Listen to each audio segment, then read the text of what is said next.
এই আয়াতটি নাযিল হয়েছে হযরত সাদ বিন আবি ওয়াক্কাস রাদিয়াল্লাহু তাআলা আনহুর ব্যাপারে। তিনি 18 বা 19 বছর বয়সে ইসলাম কবুল করেন এবং ইসলাম কবুল করার পর তার মা হামনা বিনতে সুফিয়ান, আবি সুফিয়ানের ভাইজি, তিনি দারুণভাবে অসন্তুষ্ট হয়ে গেলেন এবং তিনি অনির্দিষ্ট কালের জন্য ধর্মঘট করলেন, অনশন ধর্মঘট। অনশন ধর্মঘট কিন্তু নতুন কিছু না, আগেও ছিল। এই অনশন ধর্মঘট শুরু করল এই কথা বলে যে যতক্ষণ পর্যন্ত তার ছেলে সাদ বিন আবি ওয়াক্কাস যতক্ষণ পর্যন্ত আল্লাহর প্রতি ঈমান প্রত্যাহার করে শিরকিয়াতের দিকে ফিরে না আসবে ততক্ষণ পর্যন্ত তিনি অনশন ভাঙবেন না, তিনি কিছু খাবেন না। তার মা দলিল হিসাবে পেশ করলেন ছেলের সামনে যে দেখো পুত্র, তোমার কোরআন অনুযায়ী আমার হুকুম মানা, আল্লাহর হুকুম, আমার হুকুম তোমাকে মানতে হবে। আর আমার সাথে নাফরমানি করার অর্থ হচ্ছে আল্লাহর সাথে নাফরমানি করা। আল্লাহ অর্ডার করেছে আমার হুকুম তোমাকে মানতে হবে। এখন তুমি ওই তাওহীদকে ছেড়ে দিয়ে এই শিরকিয়াতের দিকে, আমি যেদিকে আছি সেদিকে ফিরে আসো। হযরত সাদ বিন আবি ওয়াক্কাস রাদিয়াল্লাহু তাআলা আনহু তিনি অত্যন্ত পেরেশান বোধ করলেন যে আমি এখন করবোটা কি। তিনি রাসূল করিম সাল্লাল্লাহু আলাইহি ওয়াসাল্লামের খেদমতে হাজির হলেন এবং ঘটনার বর্ণনা করলেন। এই ঘটনা যখন বর্ণনা তিনি করলেন রাসূলের কাছে, তখন সূরা আনকাবুতের এই আয়াত নাযিল হলো, وَوَصَّيْنَا الْإِنسَانَ بِوَالِدَيْهِ حُسْنًا। উপদেশ দেওয়া হয়েছে মানব গোষ্ঠীকে তারা যেন তার মা বাপের প্রতি ইহসান করে, উপকার করে। কিন্তু وَإِنْ جَاهَدَاكَ لِتُشْرِكَ بِي مَا لَيْسَ لَكَ بِهِ عِلْمٌ فَلَا تُطِعْهُمَا। কিন্তু তারা যদি তোমার উপরে শিরক করতে চাপ সৃষ্টি করে অবশ্যই তাদের অনুসরণ করবা না। খবরদার, মা বাপ যদি আল্লাহর হুকুমের বাইরে যদি কিছু বলে সেই হুকুম মা বাপের পালন করা, জোরে বলেন, পালন করা যাবে না। কোন অবস্থাতেই মা বাপের সেই হুকুম পালন করা যাবে না। আয়াতটির ব্যাখ্যা হচ্ছে যে মা বাপের হক তো সবচাইতে বেশি, কোনো সন্দেহ নেই। কিন্তু সেই মা বাবাই যদি মানুষকে শিরক করতে বলে তাহলে এই শিরক করতে পারবে না। কারণ হলো আল্লাহ পাকের সাথে কাউকে শরীক স্থাপন করা যাবে না। কারণ তাদের অবৈধ আব্দা সন্তানের অমান্য করাই জরুরি। এর দলিল হচ্ছে মা লাইসা লাকা বিহি ইলম, যে ব্যাপারে তোমার জানা নাই আল্লাহর সাথে শরীক করবা এরকম কোন শরীকদার এই পৃথিবীতে কেউ নাই এবং এ সম্পর্কে তুমি জানোই না, সুতরাং তুমি আল্লাহর সাথে মা বাপের কথা মতো কাউকে শরীক স্থাপন করতে পারবে না। তাই মা বাবা যদি ভুলের উপরে থাকে তাহলে সন্তান সেই ভুলকে মানতে পারবে না, সন্তান সেই ভুলকে মানবে না। মা বাপ যদি ছেলে ইসলাম কবুল করেছে, মা বাপ ইসলাম কবুল করে নাই, এমন অবস্থা যদি হয় তাহলেও সেই মা বাপের সাথে খারাপ ব্যবহার করা যাবে না। ব্যবহার করতে হবে কি? ভালো ব্যবহার। কি করতে হবে? এই ভালো ব্যবহার সম্পর্কে রাসূল করিম সাল্লাল্লাহু আলাইহি ওয়াসাল্লামের কাছে প্রশ্ন করা হলো, আইয়ুল আমালি আহাব্বু ইলাল্লাহি তাআলা, আল্লাহর কাছে সবচাইতে ভালো আমলটা কি? রাসূল করিম সাল্লাল্লাহু আলাইহি ওয়াসাল্লাম জবাব দিলেন, আসসালাতু আলা ওয়াক্তিহা, নামাজ তার ওয়াক্ত মতো আদায় করা, এটাই হলো সবচেয়ে ভালো আমল। সাহাবী প্রশ্ন করলেন, তারপরে কি? রাসূলুল্লাহ বললেন, বিররুল ওয়ালিদাইন, মা বাপের খেদমত করা, এটাই হলো সবচেয়ে ভালো কাজ। আরেকজন প্রশ্ন করলেন, মান আহাক্কুন নাসি বিহুসনি সাহাবাতি, হে রাসূল সবচাইতে আমার কাছে ভালো ব্যবহার পাওয়ার হক কার?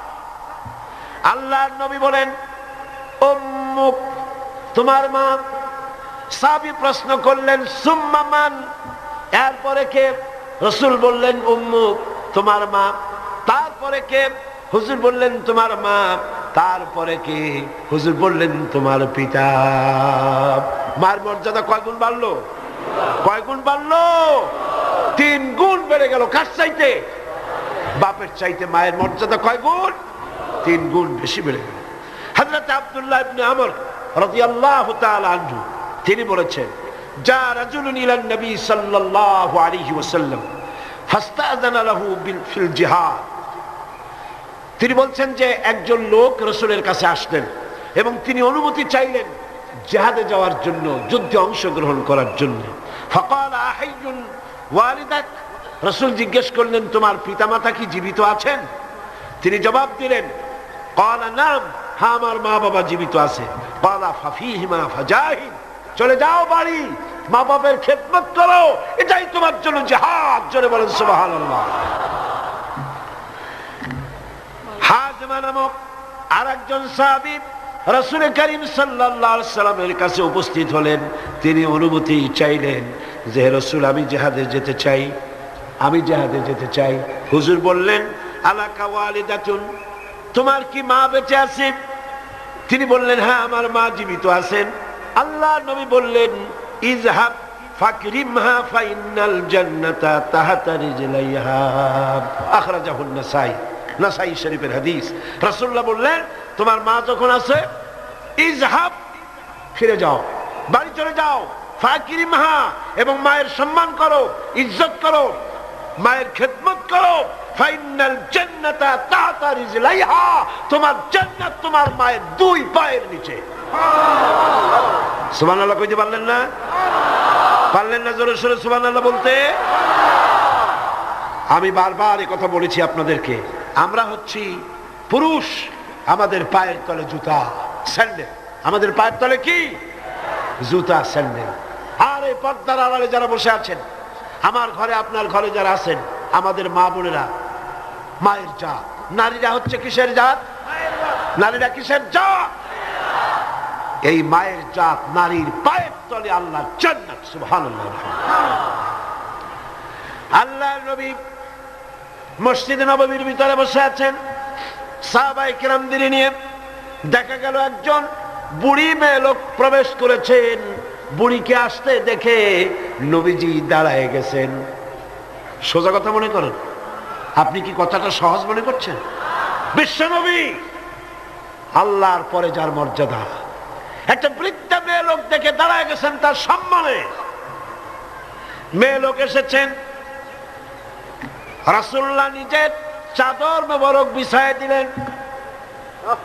রাসূলের সেই মহিলার কথা শুনলেন।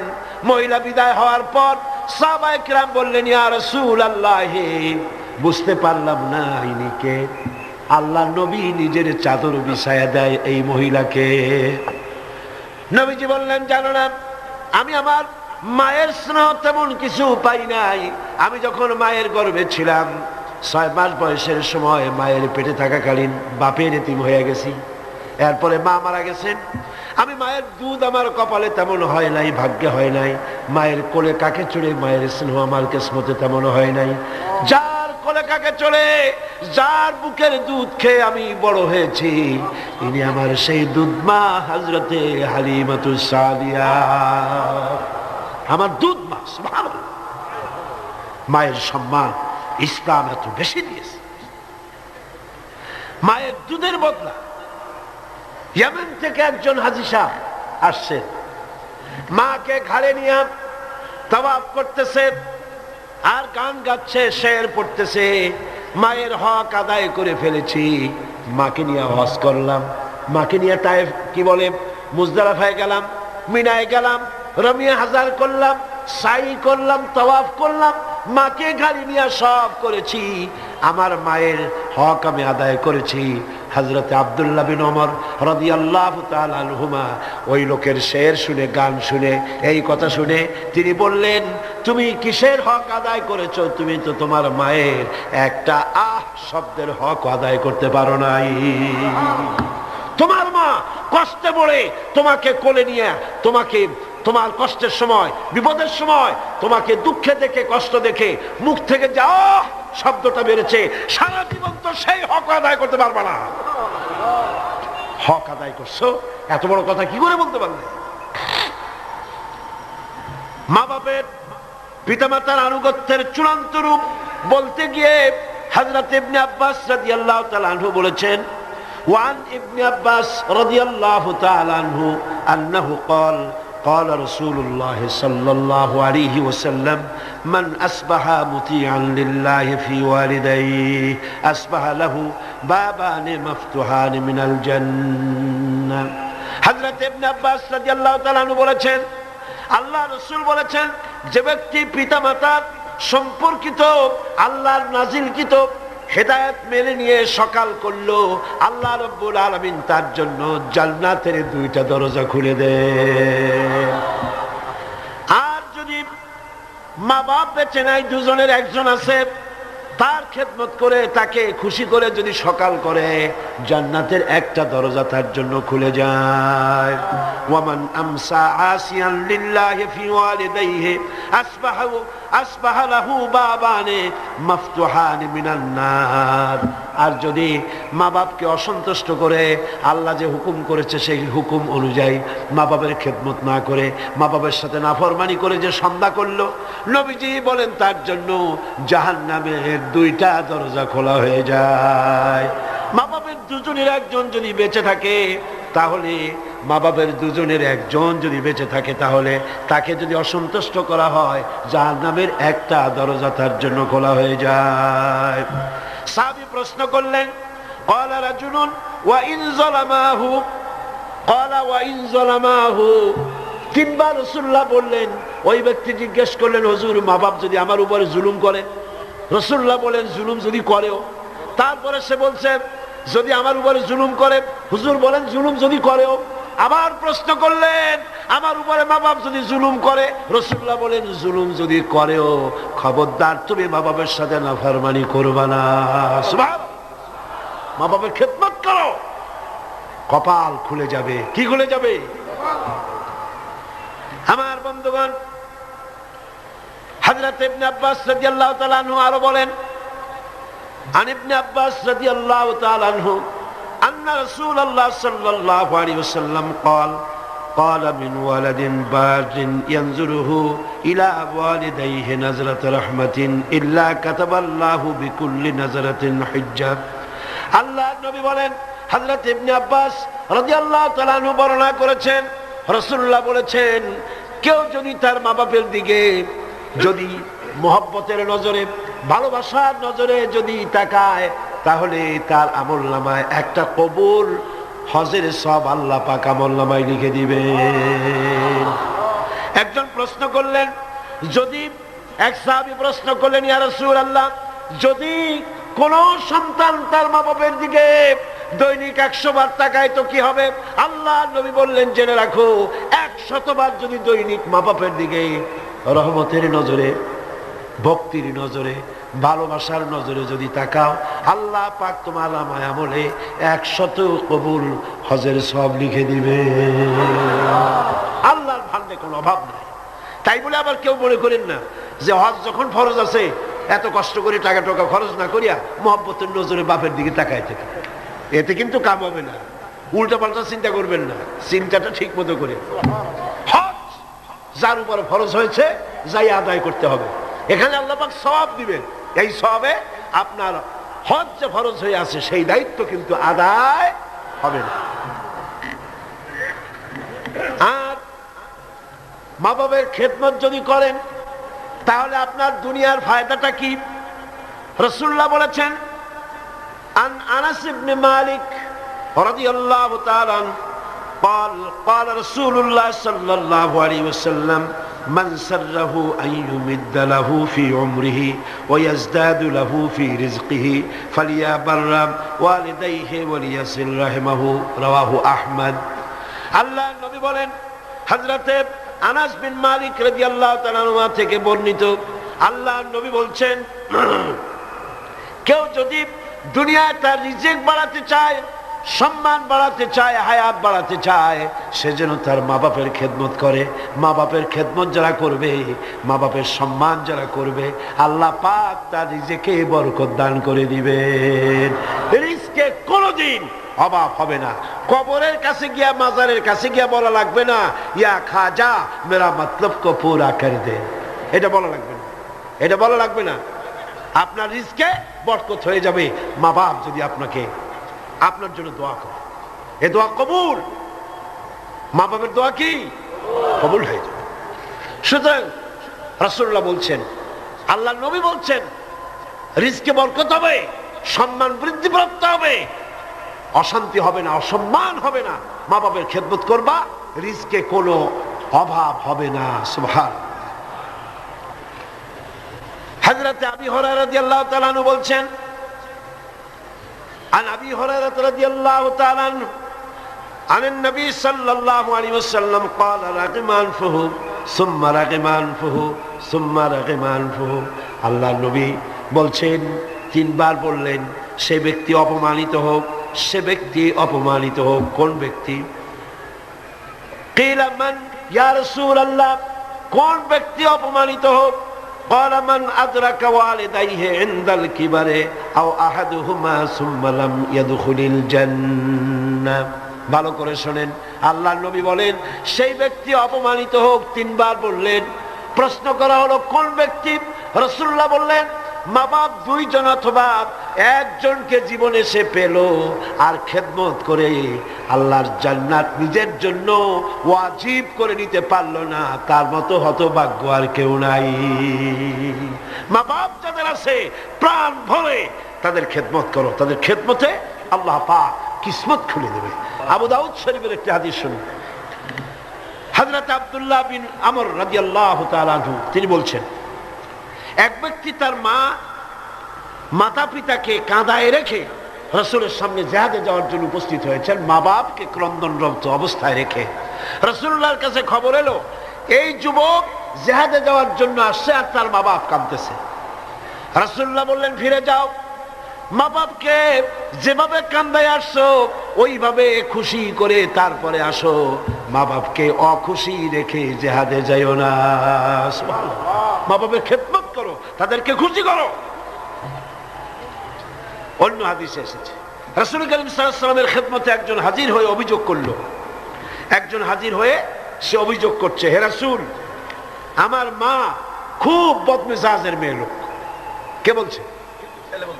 এক যুবক বলছে রাসূলের কাছে গিয়ে, আমার মা খুব বদমেজাজের মানুষ। অভিযোগ। প্রিয় নবী তার জবাবে বললেন, হে যুবক, 9 মাস ধরে অব্যাহত ভাবে তোমার মা যখন তোমাকে গর্ভে ধারণ করেছিল তখন তো তোমার মায়ের মেজাজ খারাপ ছিল না। তোমার মা যখন তোমাকে পেটে ধরে রাখছিল তোমার মেজাজ খারাপ ছিল? আহারে কি সুন্দর কথা। পেটের ভিতরে একটা জীবিত মানুষ, একটা জীবিত মানুষের পেটের মধ্যে আর একটা জীবিত মানুষ, সে চুপ করে বসে নাই, কেন দিয়ে গুঁতা মারতেছে, হাঁটু দিয়ে গুঁতা মারতেছে। আমার তো মনে হয় যে এই রকমের যদি পুরুষের হইতো, পুরুষের যা মেজাজ খারাপ, দুনিয়া আসার সাথে সাথে ঠ্যাং ধরে আসার মারতো যে পেটের মধ্যে বসে এত নড়াচড়া করছি নি কেন। আর মায়ের অবস্থাটা দেখেন, আহা, এত কষ্ট পেটে ধারণ করায়। ডেলিভারি যখন করলো 10 মাসের পেটে ধরার কষ্ট আর ডেলিভারির কষ্ট, ডেলিভারিতে কত কষ্ট হয় সে কথা আল্লাহ ছাড়া আর কেউ জানে না। এই ডেলিভারি যখন হয়ে যায়, মা যখন হুঁশে এলো, মা প্রথমেই জানতে হয় কি হয়েছে আমারে দেখাও। সন্তান যখন মায়ের চোখের সামনে তুলে ধরা হয়, আমার আল্লাহ পাক বলেন মায়ের 10 মাসের পেটে ধরার কষ্ট আর ডেলিভারির কষ্ট সন্তানের চেহারা দেখার সঙ্গে সঙ্গে মায়ের মন থেকে আমি আল্লাহ মুছে ফেলে দেই। রাসূলুল্লাহ বলছেন, ও যুবক, আজকে তুমি বলতেছো তোমার মায়ের মেজাজ খারাপ, কিন্তু 9 মাস যখন পেটের মধ্যে তুমি ছিলা তখন তো মায়ের মেজাজ খারাপ হয় নাই। যুবক তখন পাল্টা জবাব দিল, হে রাসূল, আমি মিথ্যা কথা বলছি না, আমার মা সত্যই তার মেজাজটা দারুণ খারাপ। হুজুর বললেন, সে যখন রাতের পর রাত জাগতো আর তোমারে দুধ খাওয়াইতো, তোমার মা গভীর রাত্রে ঘুমায়, তুমি চিৎকার করতেছো, ঘুম ভাঙা তোমারে কোলে নিয়ে দুধ খাওয়াইলো, 2.5 বছর পর্যন্ত জ্বালাইছো মায়ের বুকের দুধ খাইয়া, দিনে দুপুরে রাত্রে কত কষ্ট দিছো, তখন তো তোমার মায়ের মেজাজ খারাপ ছিল না। আরে আরে খেতে বসেছে মা, মা কি করে? সকলকে আগে খাওয়ায়, স্বামীরে খাওয়াইলো, মেহমান খাওয়ালো, বাচ্চাদের খাওয়ালো, সব শেষে সামান্য তরকারি আর ভাত আছে, খাইতে বসছে সব শেষে, বাচ্চারে কোলে নিয়ে, বাচ্চা পায়খানা করে দিয়েছে কোলের মধ্যে। মা বিরক্ত হইল না, বিরক্ত হলো না, খাবারের থালাটা সরায় রেখে মা বাচ্চাকে কোলে করে নিয়ে বাচ্চাকে সাফ করালো, নিজের কাপড় চোপড় সাফ করলো, তারপরে ক্রন্দনরত বাচ্চার মুখে 2-3টা চুমা দিয়া তারপর আবার খাইতে বসলো। যেই মা তোমারে নিয়া এভাবে করে 2.5 মাস পর্যন্ত বুকের দুধ খাওয়া তোমারে বড় করলো, তখন তো তোমার মায়ের মেজাজ খারাপ ছিল না। যুবক বলছেন, হে রাসূল, আমার মা আমাকে নিয়ে যত কষ্ট করেছে আমি সে কষ্টের হক আদায় করে দিয়েছি। আমি তাকে হক আদায় করছি, যা তার খাবার দিয়েছি, পরার দিয়েছি, তারে নিয়ে হজ করেছি, হক আমি আদায় করে দিয়েছি। আল্লাহ নবী জিজ্ঞেস করলেন, সত্যি কি তুমি হক আদায় করছো? কয় যে হ্যাঁ, আমি হক আদায় করে দিয়েছি। প্রিয় নবী জবাবে বললেন, তুমি তো বলছো হক আদায় করেছো, কিন্তু আমার প্রশ্ন হচ্ছে তুমি কি তোমার মায়ের সেই কষ্টের বদলা দিতে পেরেছো যে কষ্ট তোমাকে ভূমিষ্ঠ করার সময় তোমার মায়ের হয়েছিল? তোমাকে ডেলিভারি করার সময় তোমার মায়ের যে যন্ত্রণা হয়েছিল সে হককে আদায় করতে পেরেছো? কিয়ামত পর্যন্ত আদায় করতে পারবে না। খবরদার, মা বাবার সঙ্গে নাফরমানি করবে না। মাতা পিতার সাথে যারা নাফরমানি করে তাদের কপাল পুড়ে যায়। একজন প্রশ্ন করেছেন, হে রাসূল, আমার মা বাপ তো জীবিত নাই, আমি খেদমত কিভাবে করব? কিভাবে তাদের খেদমত করব? আমি তো বেয়াদবি করে ফেলেছি, অনেক নাফরমানি করেছি, করবটা কি? এখন আমার উপায় কি? রাসূল করিম সাল্লাল্লাহু আলাইহি ওয়াসাল্লাম বলেছেন, এর জন্য উপায় আছে, 4টা পদ্ধতি আছে। 4 পদ্ধতিতে মা বাপের মৃত্যুর পরে তাদের খেদমত করা যায়। কয় রকম? কয়টা পদ্ধতি? মুখস্থ করেন।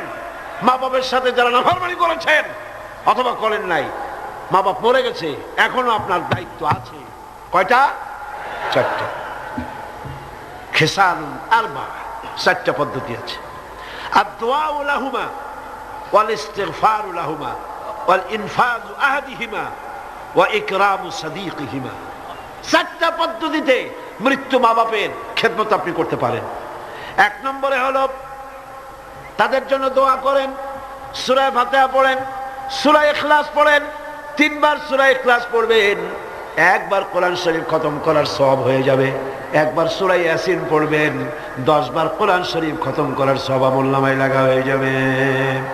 দরুদ শরীফ পড়েন, এগুলি বলে মা বাবার জন্য দোয়া করেন, আর বলেন রব্বিরহামহুমা কামা রাব্বায়ানি সগীরা। মা বাবার জন্য দোয়া করেন। 1 কয়টা পদ্ধতি? কয়টা? 1 নম্বরে হলো দোয়া করা। 2 নম্বরে আল ইস্তিগফার, মা বাবার জন্য ক্ষমা চাওয়া আল্লাহর কাছে। আল্লাহকে বলতে হবে, রব্বুল আলামিন, আমার মা বাপ মানুষ, অন্যায় করেছে, ভুল করেছে, গুনাহ করেছে, গুনাহ হইতে পারে, আল্লাহ তুমি দয়া করে আমার মা বাপের জিন্দেগির গুনাহ খাতা মাফ করে দাও। বলেন আমিন। আরো বলতে হবে, আল্লাহ পাক আমার মা বাপ জীবনে যত গুনাহ করেছে তাদের জীবনের সাইয়্যাত গুলি হাসানাত দিয়া তুমি বদলাইয়া দাও। তুমি যদি ইচ্ছা করো তাহলে তো আমার মা বাপ যে গুনাহ করছে এই গুনাহগুলি তুমি নেকির পাল্লায় নেক বানায় উঠাই দিতে পারো। পারে না? পারে না? সেভাবে দোয়া করো। 3 নম্বরে তাদের ওয়াদা পূরণ করো। মা বাপ যে সব ওয়াদা করে গেছেন পূরণ করতে পারেন নাই, মা বাপের ওয়াদাগুলি পূরণ করে দাও। 4 নম্বরে মা বাপের যেসব বন্ধু আছে, মায়ের যেসব বান্ধবী আছে, তাদের সঙ্গে সম্মানজনক আচরণ করো, মাঝে মধ্যে তাদেরকে হাদিয়া দিও। পিতার আত্মীয়দের, পিতার বন্ধুদের সাথে বাপের মতো শ্রদ্ধা করো, সম্মান করো। সুবহানাল্লাহ, সুবহানাল্লাহ। রাসূলকে প্রশ্ন করা হয়েছে, হুজুর আমি তো অনেক গুনাহ করে ফেলছি, আমার উপায় কি? হুজুর বললেন, মায়ের খেদমত করো। শুনতেছেন কথা? শুনতেছেন? আমি অনেক গুনাহ করেছি, আমার উপায় কি? হুজুর বললেন, মায়ের খেদমত করো। তিনি বললেন, হুজুর আমার তো মা বেঁচে নাই, এখন আমার উপায় কি? হুজুর কোন যাও খালার খেদমত করো, মায়ের গন্ধ খালার গায়ে দিয়ে আসে। সুবহানাল্লাহ। ভাইরা আমার, মা বাবার সঙ্গে যারা দুর্ব্যবহার করে এই দুনিয়ায় তাদেরকে আল্লাহ রাব্বুল আলামিন শাস্তি দিবেন, আর পরকালের শাস্তি তো তাদের জন্য রয়েই গেছে। দুনিয়ার শাস্তিও আছে আর পরকালের শাস্তিও তাদের জন্য রয়ে গেছে। মা বাবার দোয়া অবশ্যই কবুল। তিনজনের দোয়া মুস্তাজাবুদ দাওয়াত, তিনজন। কয়জন? তিনজন। পীর সাহেবের দোয়া, মৌলানা সাহেবের দোয়া, সুফি সাহেবের দোয়া কবুল হইতেও পারে, নাও হইতে পারে, কোনো গ্যারান্টি নেই। গ্যারান্টি নেই, হইতেও পারে, নাও হইতে পারে। কিন্তু আল্লাহর নবী তিনজনকে গ্যারান্টি দিয়েছেন। মুসাফির, প্রবাসী, তার দোয়া কবুল হবে।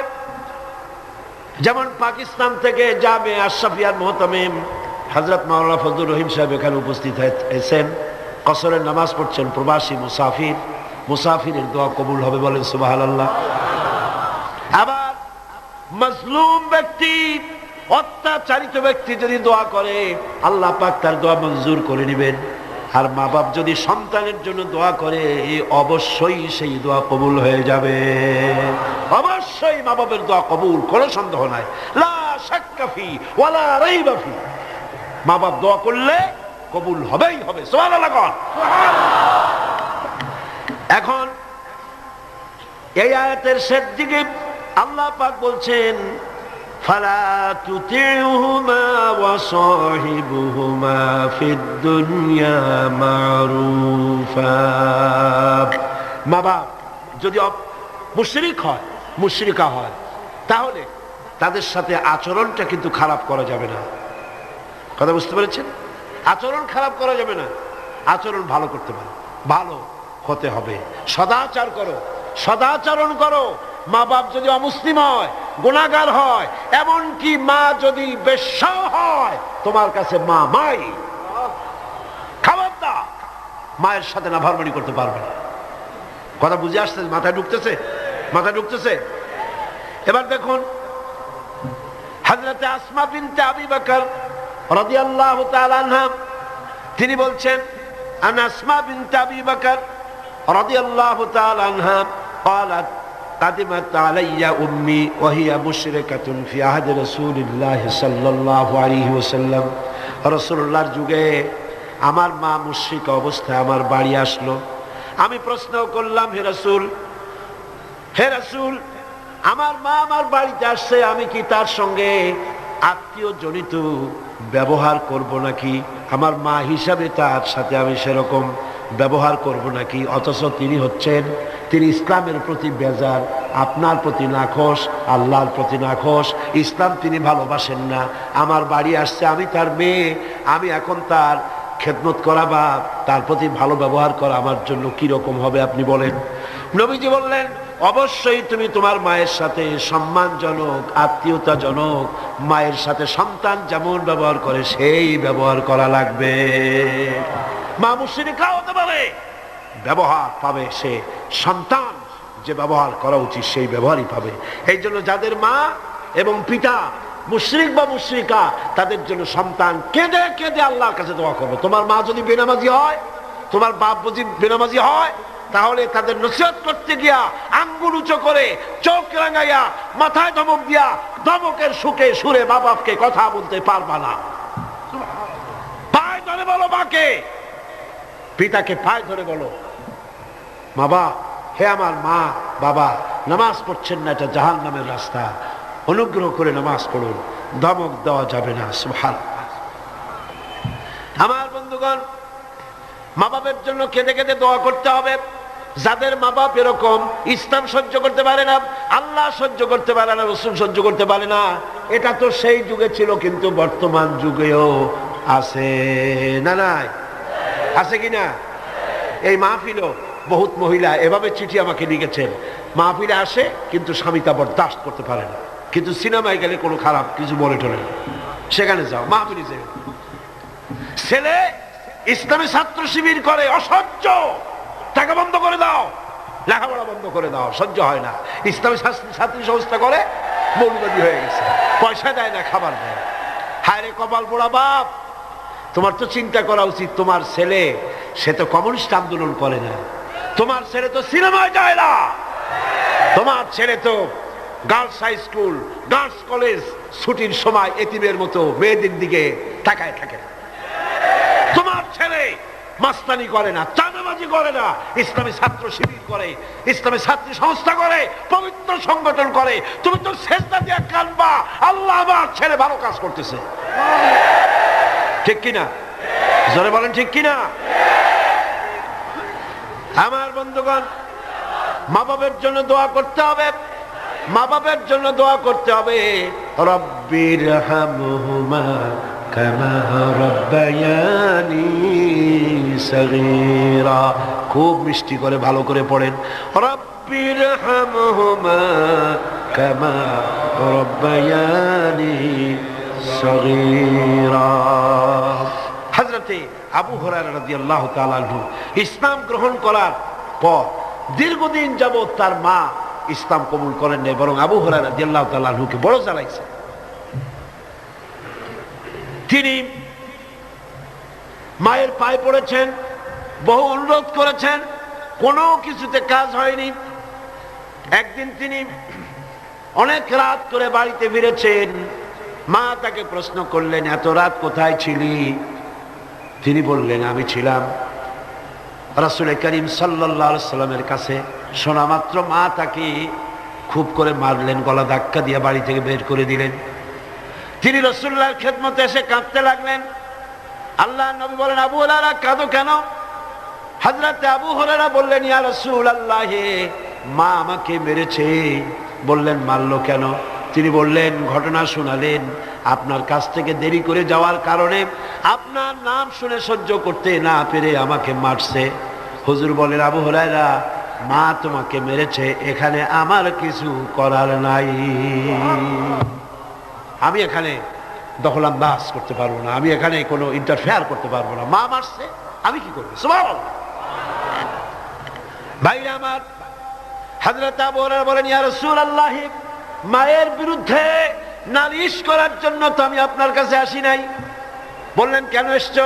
হযরত আবু হুরায়রা বলেন, ইয়া রাসূলুল্লাহ, আমি আসছি দোয়া চাওয়ার জন্য। আমি জানি নবীজি যদি আল্লাহর দরবারে হাত উঁচু করে দোয়া মঞ্জুর হয়ে যায়। আপনি আমার মায়ের জন্য, হেদায়েতের জন্য দোয়া করুন। মা দুহাত তুলে দোয়া কর, আল্লাহর নবী তখন দুহাত উঁচু করে দোয়া করলেন, আল্লাহুম্মা ইহদি উম্মা আবি হুরায়রা, আয় আল্লাহ, আমি দোয়া করি আবু হুরায়রার মাকে তুমি হেদায়েত নসিব করে দাও। হযরত আবু হুরায়রা দৌড় দিলেন, কয়েকজন সাহাবী পিছন থেকে টেনে ধরলেন, দৌড়াও কেন? কোনো বিপদ হলো নাকি? তিনি বললেন, না, কোনো বিপদ হয় নাই, তবে দৌড়াও কেন? তিনি বললেন, দৌড়াই এই কারণে, আমাকে যেতে দাও, বাড়ি পর্যন্ত আমি দৌড়াই যেতে চাই, আমি বাড়ি পর্যন্ত দৌড়াই গিয়ে দেখতে চাই, আমি দৌড়ে আমার বাড়িতে আগে পৌঁছলাম না রাসূলুল্লাহর দোয়া আমি বাড়ি যাওয়ার আগে রাসূলের দোয়া আমার বাড়ি পর্যন্ত গেল নাকি? হযরতে আবু হুরায়রা রাদিয়াল্লাহু তাআলা আনহু তিনি বাড়িতে চলে গেলেন, দরজায় গিয়ে নক করলেন, ভেতর থেকে আওয়াজ এলো, কে? তিনি বললেন, মা, আমি আবু হুরায়রা এসেছি। মা বলছেন, আব্বু অপেক্ষা করো, দরজা খুলে দিতেছি। হযরতে আবু হুরায়রা তিনি বললেন, মায়ের গলার আওয়াজ দিয়েই আমি বুঝতে পারলাম আমি ঘরে আসার আগে রাসূলুল্লাহ তীর তার নিশানায় পৌঁছে গেছে, দোয়া কবুল হয়ে গেছে। হযরতে আবু হুরায়রা বলেন, মা বেরিয়ে এলেন, গোসল করে এসেছেন। মা আমারে বললেন, বাবা, তোমাকে মারার পর আমি বড় অনুতপ্ত হয়েছি যে আমি মারলাম কেন? আমার ছেলে তো কোনো খারাপ মানুষের কাছে যায় নাই, দুনিয়ার সর্বশ্রেষ্ঠ মানুষের কাছে গেছে, মারলাম কেন? বড় অনুতপ্ত আর অনুশোচনা আমি করেছি। আমি গোসল করেছি, আমি ওযু করেছি, আমাকে জলদি করে দিয়ে চলো, আল্লাহর নবীর খেদমতে নিয়ে হাজির করে দাও। হযরতে আবু হুরায়রার মা ঘোষণা করলেন, লা ইলাহা ইল্লাল্লাহু মুহাম্মাদুর রাসূলুল্লাহ। বন্দুক দিয়ে গুলি করলে সেই গুলি তার টার্গেটে পৌঁছতে যত না দেরি হবে, মা বাবার দোয়া, বাবার দোয়া এর থেকে দ্রুত গতিতে আল্লাহ পাকের আরশ আজিম পর্যন্ত পৌঁছে যাবে। এগুলি পৃথিবীতে কোথাও নাই, ইসলাম শিখিয়েছে। কে শিখিয়েছে? যারা বলেন কে শিখিয়েছে? ইসলাম শিখেছে, শিখায়েছে।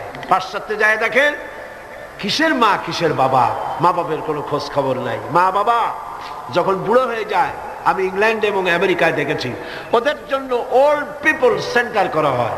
বুড়া বুড়ি, আমি নাম দিছি ওইটার বুড়া বুড়ি এতিমখানা। বুড়া বুড়িরা ওইখানে থাকে, ওই ঘরের মধ্যে। ছেলেমেয়েরা কোনো খোঁজ খবর নেয় না।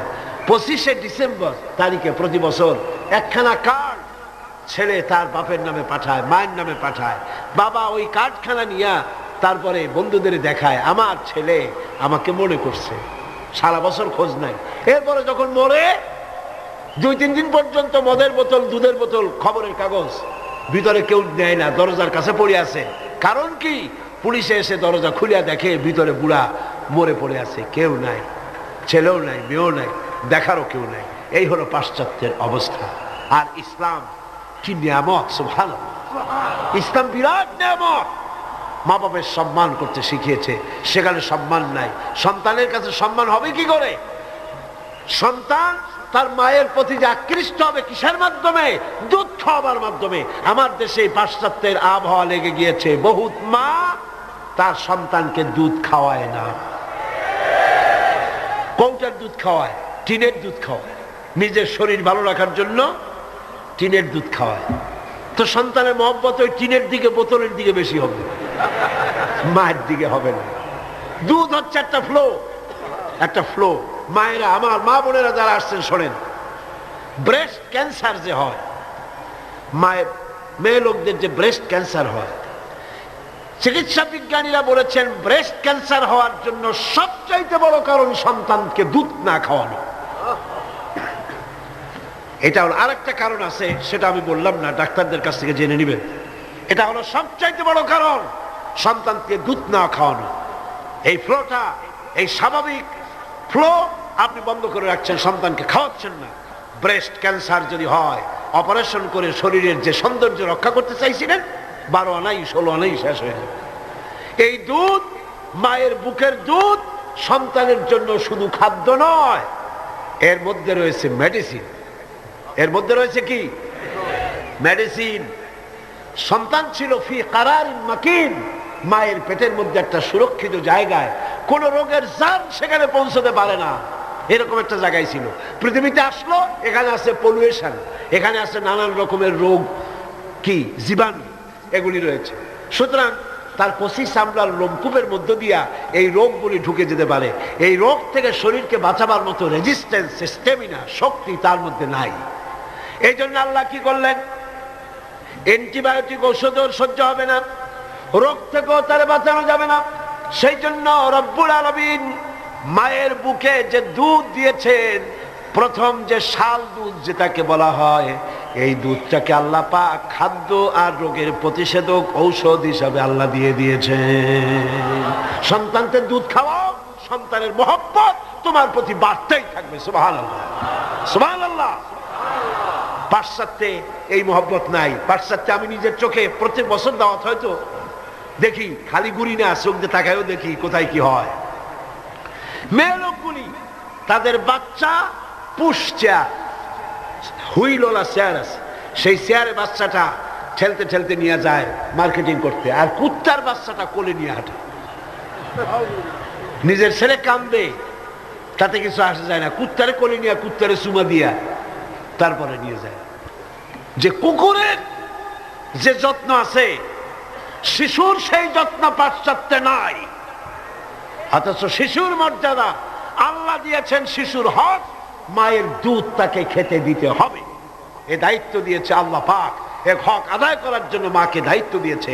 আমার মা বোনেরা, আপনারা আপনাদের মহলে কথা শোনান, সর্বত্র পৌঁছান, কোন মা যেন তার সন্তানকে নিজের দুধ থেকে যেন বঞ্চিত না করে। সন্তান রোগ থেকে বাঁচবে, মায়ের প্রতি মহব্বত বাড়বে, ভালোবাসা বাড়বে।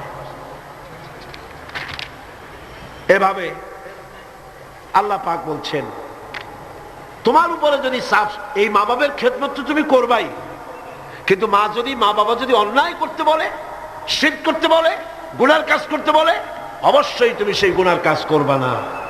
ওয়াত্তাবি সাবিলা মান আনাবা ইলাইয়া, বরং অনুসরণ করবে সেই ব্যক্তির যে ব্যক্তি আমার পথে পরিচালিত হয়েছে, আমার পথে যে চলছে, আমার পথে যে ডাকে, তার দিকে এগিয়ে আসো। সুম্মা ইলাইয়া মারজিউকুম, আর এরপরে তোমাদের সকলকেই আমার কাছে ফিরে আসতে হবে। কার কাছে? কার কাছে? ফাউনাব্বিউকুম বিমা কুনতুম তা'মালুন, আর এরপরে কিয়ামতের দিন তোমাদের সমস্ত কাজের ফলাফল আমার কাছে প্রকাশিত হয়ে যাবে। মুনাজাত করব, মুনাজাতের পরে আজান হবে বা জামাত, আমরা নামাজ পড়ে যাব ইনশাআল্লাহ। আল্লাহুম্মা আমিন। রব্বানা যালামনা আনফুসানা ওয়া ইল্লাম তাগফির লানা ওয়া তারহামনা লানাকুনান্না মিনাল খাসিরিন। রব্বানা লা তুযিগ কুলুবানা বা'দা ইয হাদাইতানা ওয়া হাব লানা মিন লাদুনকা রাহমাতান ইন্নাকা আনতাল ওয়াহ্হাব।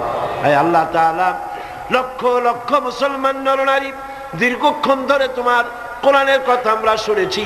হে আল্লাহ, তুমি দয়া করে মেহেরবানি করে আমাদের দুরূদ ও সালাম আলোচনার সওয়াব জনাব মুহাম্মদুর রাসূলুল্লাহ সাল্লাল্লাহু আলাইহি ওয়াসাল্লামের রূহ মুবারকে পৌঁছায় দাও। রব্বুল আলামিন, আমরা যারা মা বাপ হারাইছি, যে মা বাপের কথা এতক্ষণ আলোচনা করলাম তোমার কোরআন থেকে, আয় আল্লাহ, আমাদের মা বাপের কবরগুলিকে জান্নাতের টুকরায় পরিণত করে দাও।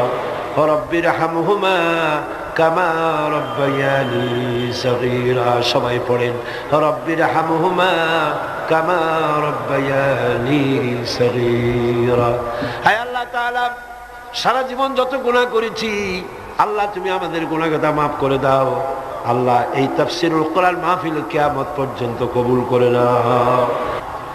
ربنا تقبل منا إنك أنت السميع العليم وتب علينا إنك أنت التواب الرحيم سبحان ربك رب العزة عما يصفون وسلام على المرسلين الحمد لله رب العالمين واجعل آخر كلمة عند الموت لا إله إلا الله محمد رسول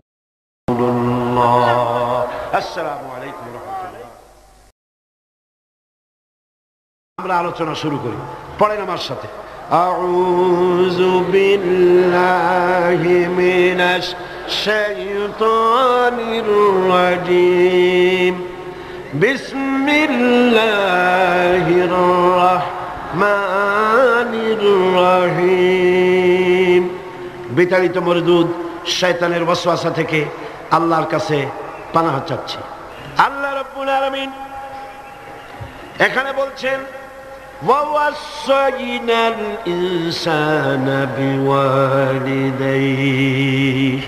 আল্লাহ পাক বলছেন, আমি মানুষকে নসিহত করেছি, উপদেশ দিয়েছি, তারা যেন তাদের মা বাপের হককে